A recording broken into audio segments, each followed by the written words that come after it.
বজাত গৌৰীপুৰত ডিস্কো কুপনৰ বিনামূলীয়া হোমিঅ সেৱা কেন্দ্ৰৰ শুভাৰম্ভ।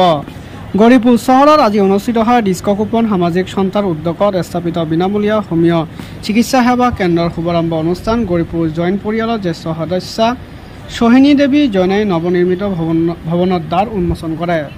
নতুন ভৱনত বিনামূলীয়া হোমিঅ চিকিৎসাৰ সৈতে আগৰ দৰে অক্সিজেন সেৱা অব্যাহত থাকিব বুলি অনুষ্ঠানত জনোৱা হয়।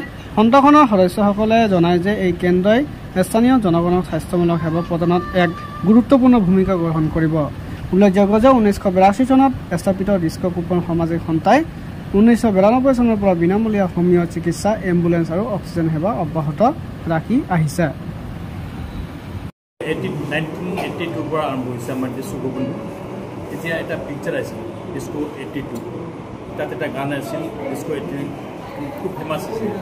তেতিয়া আমি সৰু, তেতিয়া নামটো বিচাৰি আমি এইটোৱে পালোঁ যে ডিস্কো 82 দি দিওঁ।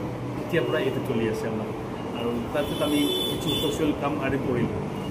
92ত আমি এই ডিস্কো কুপনৰ এই হোমিঅ চাৰ্ভিছ চিকিৎসালয়টো আৰম্ভ কৰিছিলোঁ।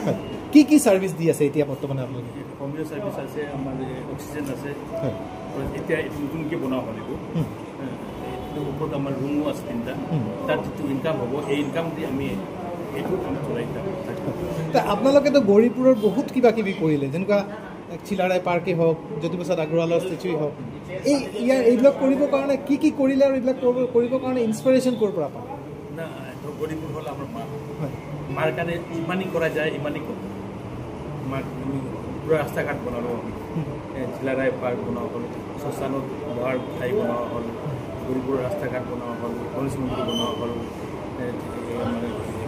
জ্যোতিপ্ৰসাদ আগৰৱালাৰ ষ্টেচু বনোৱা হ'ল। যিটো মন যায় যে কৰা হয়, গৌৰীপুৰৰ কাৰণে খুব ইচ্ছা থাকে কাম কৰা। সেইকাৰণে গৌৰীপুৰ আমাৰ খুব ধুনীয়া হ'ল। ডিস্কো কুপনৰ যে চিকিৎসা বিনামূলীয়া কিমান পেচেণ্ট ইয়াত আহে? ডেইলি 150-200 পেচেণ্ট হয় ডেইলি। 92ৰ পৰা তেনেকৈ চলি প্ৰতিদিনে চলি আছে। তো এইটো কৰিবলৈতো বহুত কষ্ট হৈছে। মানুহৰ চব সহায় আছে না, গৌৰীপুৰ পাব্লিক বা বাহিৰৰ পৰা মহিলাক হেল্প কৰে, তেনেকৈ চলি আছে। আগন্তুক দিনত আৰু কিবা নতুন পৰিকল্পনা গৌৰীপুৰৰ কাৰণে?